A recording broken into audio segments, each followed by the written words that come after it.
Why ideal gas equation is called equation of state. Now, assuming an equilibrium state, P, V, T are needed to completely define the state of a system. Ideal gas equation is also called equation of state, as it is a relationship between the four variables that define the state of a gas. Okay, PV equals nRT. Four variables P, V, and T define the state of a gas, so it's called equation of state. Combined gas law is P1 V1 upon T1 equals nR and P2 V2 upon T2 equals nR. nR जो है constant है, तो ये दोनों जो है equal हैं एक दूसरे से. If out of 6 variables 5 values are known, we can use this to calculate the unknown variable. ठीक है, 1 2 3 4 5. यहाँ पे क्या है 6 हैं. इसमें से अगर 5 वैल्यूज़ पता है तो हम छठी वैल्यू को कैलकुलेट कर सकते हैं. Relation between density and molar mass, so n upon V is equal to p upon R T. ना n की वैल्यू में पता है m अपॉन m होता है, तो m upon v, so this will be density. Okay, this is equal to p upon rt. So density upon molar mass is equal to p upon rt. So m is equal to drt upon p. This is the relation. Dalton's law of partial pressure given in 1801, it states that the total pressure exerted by the mixture of non-reactive gases is equal to sum of the partial pressures of the individual gases. Pressures these gases would exert if they were enclosed separately in same volume.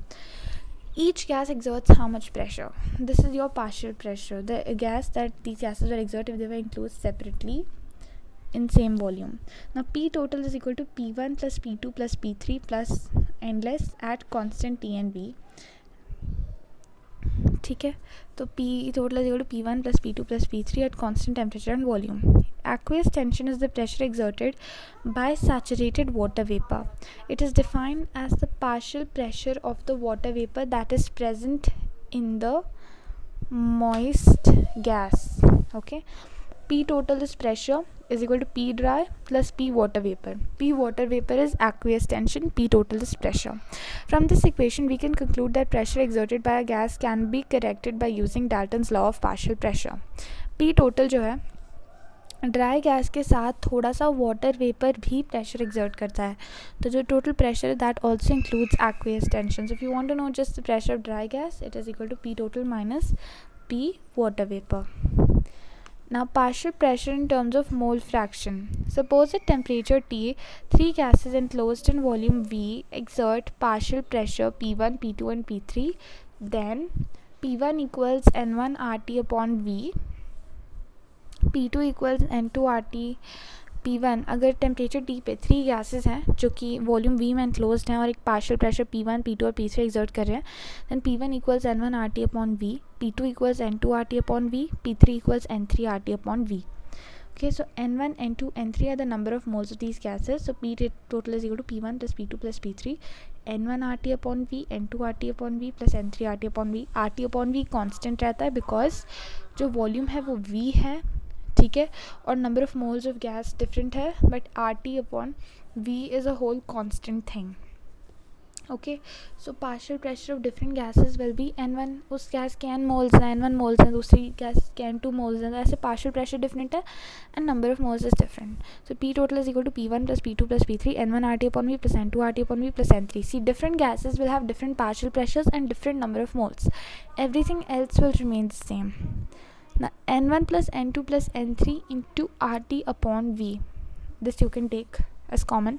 By dividing P1 by P total we get P1 upon P total, N1 upon N1 plus N2 plus N3, RTV RTV, RT upon V, RT upon V, cancel. So N1 plus by N2, N1 by N1 plus N2 plus N3, okay, is equal to N1 upon N इन पूरे का sum, ठीक है, is equal to x1. x1 is the mole fraction. हाँ, इसको हम कह सकते हैं मोल फ्रैक्शन. एक पर्टिकुलर गैस का moles upon total number of moles is mole fraction. Understandable. Now the ratio of number of moles of one component of a solution or other mixture to total number of moles representing all components. This is your mole fraction. Thus P1 equals x1 P total, P2 equals x2 into P total, P3 equals S3 into x3 into P total. Basically P total, total pressure into mole fraction. Pressure 1 अगर तुम exert, देखो ये पूरा जो है ये cancel हो गया है ना, ये जो है ये कैंसिल हो गया, तो तुम्हारा n1/n आ गया. अब n1/n को हमने मोल फ्रैक्शन बोल दिया, तो mole fraction P1 is equal to n mole fraction n1 mole fraction into P total x1. Basically mole fraction of n1 is x1, तो mole fraction into P total. समझ आ गया? इस इक्वेशन से तुम्हें समझ आ जाना चाहिए कि ये कैसे आया है. ठीक है. अब kinetic energy and molecular speed. Molecules collide with each other in walls of container. This results in change of their speed and redistribution of energy. ठीक है, वो एक दूसरे से कोलाइड करते हैं और कंटेनर की वॉल से कोलाइड करते हैं, तो इससे क्या है कि स्पीड चेंज आता है, रीडिस्ट्रीब्यूशन ऑफ एनर्जी आता है. And speed and energy of all molecules at any instant are not the same. किसी भी पर्टिकुलर इंस्टेंट पे जो उनकी स्पीड है और जो एनर्जी है वो सेम नहीं रहते हैं. U average is equal to u1 plus u2 plus un. u1 u2 जो है इंडिविजुअल स्पीड्स ऑफ मॉलिक्यूल्स हैं. ठीक है, ये एवरेज स्पीड है. We take speed as average velocity equal 0 as molecules direction cancel each other. देखो हम speed लेते हैं क्योंकि जो वेलोसिटी है वो 0 है, बिकॉज वेलोसिटी में हम डायरेक्शन भी कंसिडर करते हैं जो कि एक दूसरे को कैंसिल कर देते हैं. ठीक है. Hence speed and energy of all molecules at any instant are not same. U average equal u1 plus u2 plus un by n. Then you have Maxwell-Boltzmann distribution of speeds. Okay. Here T2 is greater than T1. अब यहाँ देखो ये number of molecules हैं, ये molecular speed है. ठीक है, इसमें ये तुम्हारा आता है T2 का कर्व और ये आता है तुम्हारा T1 का कर्व. यहाँ पे जो T2 है it is greater than T1. T2 जो है यहाँ पे तुम देख रहे हो it is greater than T1. अब इसका रीज़न बताऊँगी तुम्हें. ठीक है, ये जो UMP है which is the most probable speed. सबसे ज़्यादा मॉलिक्यूल्स की यही स्पीड होती है. U average is the average speed, जो कि सब मॉलिक्यूल्स की मिला के average speed. URMS is root mean square speed. ठीक है, तुम सारे वेलोसिटीज़ को स्क्वायर कर लेते हो, उनका मीन निकाल लेते हो. पहले तुम मीन निकाल लेते हो, फिर तुम इसे स्क्वायर कर लेते हो, फिर इसके ऊपर रूट लगा देते हो. That is URMS. Distribution of molecular speeds depends on one is temperature and second is molecular mass of gas. ठीक है, उसकी एक तो टेम्परेचर पे डिपेंड करता है उसकी स्पीड, और सेकंड क्या होता है कि उसका मास भी. अगर वो बहुत हैवी मॉलिक्यूल है तो obviously it will not have a very high speed, है ना. नाउ मॉलिक्यूलर मास जितना बड़ा उतनी कम स्पीड. अब कोई मोटा बंदा भाग रहा है बहुत ज़्यादा और कोई बहुत पतला बंदा भाग रहा है, definitely the thinner one will be the sprinter. Correct. तो at low speed molecules with very high and very low speeds is very small. ऐसे मॉलिक्यूल्स जिनकी बहुत ज़्यादा हाई स्पीड हो, है ना, और जिनकी बहुत ज़्यादा लो स्पीड हो, ये बहुत कम होते हैं हर गैस में. यहाँ पे बिल्कुल देखो यहाँ पे कितना कम है और यहाँ पे कितना कम है, बिकॉज बहुत हाई स्पीड और बहुत low speed is very rare.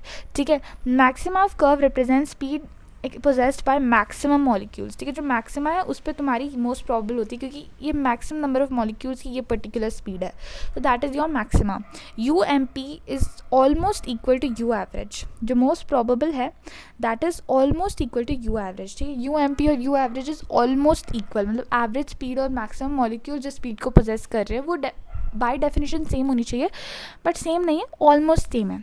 ठीक है, टेम्परेचर जैसे जैसे हाई होता है तो UMP हाई हो जाती है, क्योंकि टेम्परेचर हाई होता है, ज़्यादा मॉलिक्यूल्स जो हैं तेज़ स्पीड में करते हैं तो उनकी जो UMP है वो हाई हो जाती है. And speed distribution curve broadens at high temperature which shows number of molecules moving at high speed.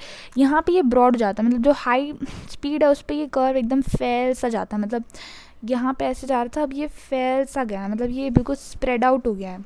ठीक है, temperature is greater equals UMP is greater. ठीक है, वो ब्रॉडन हो गया है which shows number of molecules moving at high speed increases. यहाँ देखो at low speed number of molecules at T1 is at low speed number of molecules at T1 is greater than number of molecules at T2. ये curve ऐसे नीचे क्यों चला गया, क्योंकि अगर तुम कोई एक पर्टिकुलर स्पीड देख लो, ये स्पीड तुम कंसिडर कर लो, तो यहाँ पे जो अगर तुम इस कर्व में देखो तो सिर्फ इतने मॉलिक्यूल्स हैं इस कर्व पे, इतने से मॉलिक्यूल्स हैं. पर इसी स्पीड पे अगर इस लो टेम्परेचर वाले कर्व को देखो तो उसमें इतने मॉलिक्यूल्स हैं. तो यहाँ पे लो स्पीड पे इतने सारे मॉलिक्यूल्स हैं और यहाँ पे लो स्पीड पे बस इतने से मॉलिक्यूल्स हैं. तो एक तरीके से ये कर्व ब्रॉडन हो गया है, बिकॉज लो स्पीड का जो भी नंबर ऑफ मॉलिक्यूल्स थे वो डाउन चले गए हैं और वो शिफ्ट हो गए हैं हाई स्पीड की तरफ. ठीक है, तो ये कर्व इस तरीके से ब्रॉडन हुआ है कि हाई स्पीड की तरफ सारे के सारे जो लो स्पीड पे इतने सारे मॉलिक्यूल्स हैं ना वो सारी हाई स्पीड की तरफ शिफ्ट हो गए हैं। ये समझ आ गया। Now further you see, okay यहाँ पे एक ग्राफ था। ये तो तुम्हें पता है कि मैक्सिमा फॉल क्यों है, मुझे बहुत कन्फ्यूजन रहता था कि ये मैक्सिमा नीचे क्यों चला गया। पर अगर तुम देखो कि इसी पर्टिकुलर टेम्परेचर पे, इसी पर्टिकुलर स्पीड पे अगर तुम लो टेम्परेचर का कर्व देखो तो उसके पास इतने सारे मॉलिक्यूल्स हैं, और इस हाई टेम्परेचर का कर्व देखो उसके पास इतने से मॉलिक्यूल्स हैं। ठीक है, तो एक तरीके से वो हाई स्पीड की तरफ स्प्रेड आउट हो गया, ये कर्व इस तरीके से स्प्रेड आउट हो गया, वहाँ पर स्प्रेड आउट हो गया है, तो इसलिए इसका मैक्सिमा थोड़ा फॉल कर गया है। ठीक है, तो यहाँ पे most probable speed is really high, यहाँ पे most probable speed is comparatively low. ठीक है, ओके गुड। ना मोलर मास का भी एक कर्व है। ठीक है, मॉलिक्यूलर स्पीड थी, यहाँ पे नंबर ऑफ मॉलिक्यूल्स एंड ये मॉलिक्यूलर स्पीड। तो अगर तुम देखो this is UMP of chlorine. अब क्लोरीन का जो मॉलिक्यूलर मास है और नाइट्रोजन का मॉलिक्यूलर मास अगर कंपेयर करो तो क्लोरीन का डेफिनेटली हैवी है 35.5 और इसका जो है अराउंड 14 है, तो definitely difference is there in the molecular mass. तो यहाँ इसकी जो स्पीड है मोस्ट प्रोबेबली वो कम है, तो वो इधर है इसका मैक्सिमा, और इसकी जो है ज़्यादा है तो इसका मैक्सिमा इधर है। तो mass of chlorine is greater then mass of nitrogen and speed of nitrogen molecule is greater than speed of chlorine molecule. ये समझ आ गया। Now here range of UMP increases at high temperature. यहाँ पे जो मोस्ट प्रोबेबल वेलोसिटी की range है वो हाई टेम्परेचर पे इंक्रीज़ हो जाती है। हाई टेम्परेचर और लो मॉलिक्यूलर मास सेम चीज़ है। ठीक है, टेम्परेचर हाई कर लो या मॉलिक्यूलर मास लो कर लो, उसकी रेंज इंक्रीज हो जाती है UMP की। हेंस पीक गोज़ डाउन, जो पीक है वो नीचे क्यों जा रही है, बिकॉज इसकी रेंज इंक्रीज हो गई UMP की।